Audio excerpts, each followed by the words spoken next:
memaafkan itu kan bukan berarti kita membenarkan apa yang sudah terjadi yang dilakukan orang lain kepada kita. Memaafkan bukan berarti kita mengiyakan perbuatan itu kepada kita. Memaafkan juga bukan berarti kita membenarkan dia terhadap kita.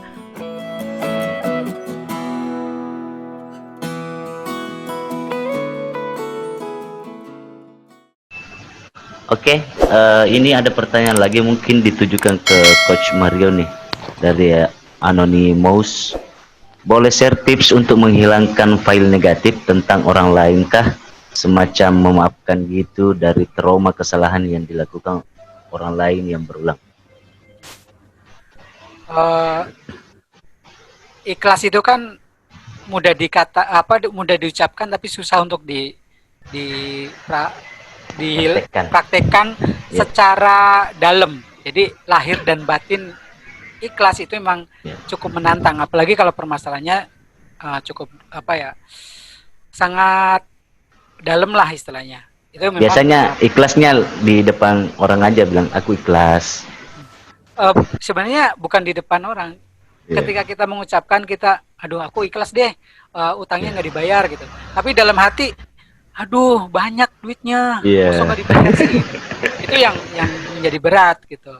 Dan memaafkan itu kan bukan berarti kita membenarkan apa yang sudah terjadi yang dilakukan orang lain kepada kita. Memaafkan bukan berarti kita mengiyakan perbuatan itu kepada kita. Memaafkan juga bukan berarti kita membenarkan dia terhadap kita. Memaafkan bukan berarti kita melupakan perbuatan dia kepada kita. Tetapi memaafkan adalah kita tidak terpengaruh sama sekali oleh perbuatan dia, dan kita tidak terpengaruh, dan kita juga tidak mengulang-ulang lagi rasa marah, rasa benci, dan membiarkan melepaskan semua rasa marah, rasa benci itu dari diri kita kepada dia, bukan dari dia ke kita, karena itu eksternal. Yang paling penting adalah di internal kita. Itu. Ketika kita bisa melakukan itu sih, itu akan bisa dirilis. Dan jadi yang paling ya coach, intinya kayak memaafkan untuk kebaikan diri sendiri gitu. Iya. Memaafkan itu bukan buat orang lain sih sebenarnya. Iya. Memaafkan itu buat diri kita sendiri. Jadi saya beberapa bantu teman-teman yang bisnis, seringkali terkaitnya kan utang piutang tuh seringnya. Tapi impact-nya adalah ke diri kita sendiri. Mama, ada teman kita yang berutang, habis itu nggak nyaur-nyaur gitu, nggak bayar-bayar gitu. Nah, saking marah, sebel, bencinya kita, akhirnya justru itu merusak pikiran kita gitu. Nah, salah satu yang saya ajarkan waktu itu, ya coba kamu lepaskan. Nggak bisa, saya udah bisa, sudah mencoba tapi nggak bisa. Ketika sudah masuk kondisi relaksasi, di situ kita bisa berimajiner. Jadi kita bisa membayangkan, merasakan orang tersebut di depan kita. Habis itu kita ngobrol sama dia.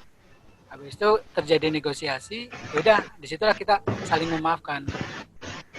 Itu bisa dilakukan. Nah. Oke, ini ada. Ya, coach. Ya lanjut coach. Masih ada waktu 10 menit. Ya itu.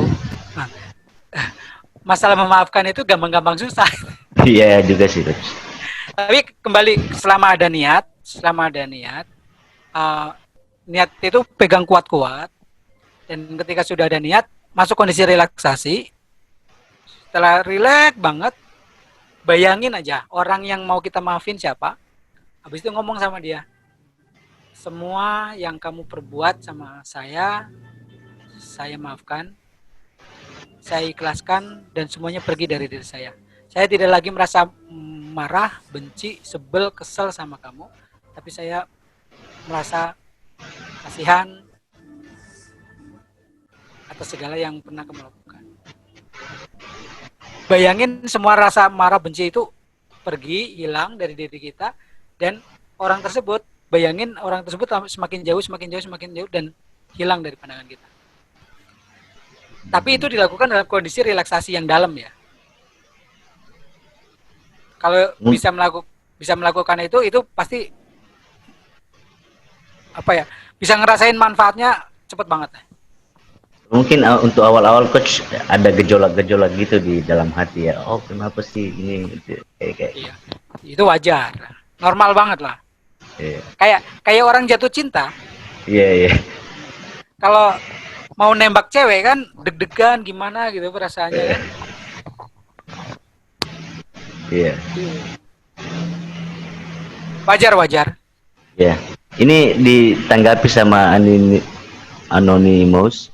Kalau kemudian hari kejadian atau kesalahannya berulang, gimana biar nggak trauma atau masih bisa percaya kalau nggak akan ngulang kesalahannya lagi? Dalam banget nih, coach. Kalau saya biar nggak berulang, ketika sudah kita mengikhlaskan di state awal tadi, di akhir sesinya kita ngomong dalam hati semua hal yang terkait dengan rasa benci, rasa marah, rasa kesel, rasa dengki, terus dendam sama si A yang bisa dibayangkan, bisa dirasakan, bisa saya ingat, dan teman-temannya tidak dapat kembali ke dalam diri saya, tidak dapat mempengaruhi diri saya, dan tidak dapat membuat diri saya kembali ke kejadian, peristiwa, perasaan, emosi yang sebelumnya terjadi dalam diri saya. Saya merasa marah, benci, dendam, iri, dengki, dan teman-temannya. Mulai dari sekarang dan seterusnya, saya tidak akan terpengaruh oleh itu semua, dan saya ikhlas melepaskan semuanya demi kebaikan dan kesehatan saya ke depan. Mesti kayak ada lock, dikunci. Jadi setelah dibuang, rilis semua, setelah itu kita kunci supaya ketika ke depan ada hal yang mirip-mirip itu terjadi, kita nggak kepengaruh lagi gitu. Itu kayak dikasih benteng lah secara pikirannya gitu. Biasanya sih begitu standarnya. Ya, Mas Antoko juga lagi tanggap ini, Coach Mario. Pada umumnya butuh berapa lama untuk menghilangkan fobia dengan hipnoterapi? Kalau fobia cewek cepet kok, Mas. 20 menit 30 menit selesai lah. Fobia itu gampang. Fobia itu biasanya standar 20-30 menit selesai. Tapi kadang-kadang juga bisa butuh 1-2 jam tergantung kompleksitas masalahnya. Semakin kompleks, artinya akar masalah atau kejadian-kejadian yang membuat akar masalah ini menjadi semakin kuat, itu kan semakin banyak. Nah ini kan mesti dibenerin semua, nah itu semakin lama gitu. Tapi ketika ternyata si akar masalahnya simple, maka ini akan semakin cepat untuk diatasinya. Dan itu akan menjadi mudah ketika kita punya niat yang kuat untuk mengatasinya, itu aja sih. Karena seringkali yang jadi masalah adalah orang punya masalah, tapi dianya sendiri nggak merasa punya masalah. Contohnya, kita sering mengalami kejadian yang berulang, mirip-mirip, yang membuat kita nih, kok kenapa ya secara bisnis aku udah melakukan yang terbaik, kok selalu di level sekian mentok gitu. Ngerintis lagi, sekian mentok, ngerintis lagi. Sebenarnya ketika kejadian 1, kejadian 2, bisnis 1, bisnis 2, bisnis 3, hal kejadiannya mirip-mirip yang membuat kita mentok, plus minus itu sebenarnya ada masalah dalam diri kita.